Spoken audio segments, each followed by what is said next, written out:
Magandang umaga guys, nagluluto pala ako ng kanin guys. Ito pa guys.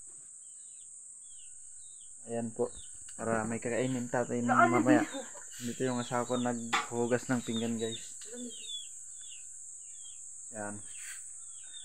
Saka ipapakita ko naman mamaya guys yung buong bahay namin guys. Kasi ito matagal akong hindi naka-upload guys. Kaya pasensya na guys kung hindi ako nakapag-upload guys.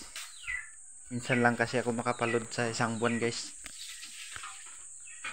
Saka maraming salamat sa pag-share guys at sa pag-heart at saka sa pag-like guys. Maraming salamat po. Sana sa susunod na buwan ganito na naman yung followers natin guys. Sana mas madami pa guys para sana matulungan nyo po ako dadami yung followers guys. At sa bukas guys walang gagawin guys kasi wala akong pupuntahan guys.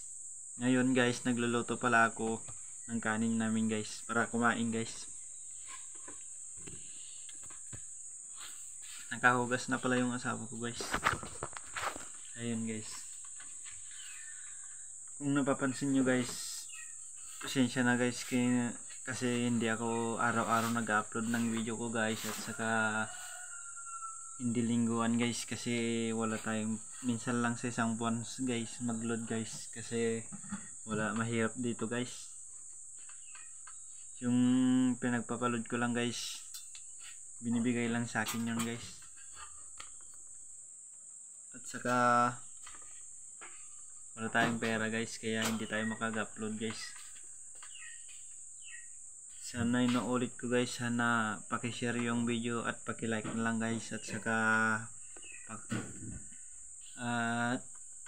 maraming salamat po sa inyong lahat po. Yun lang po, maraming salamat po. Sana dadami pa yung followers natin guys sa susunod na buwan. Yun lang po.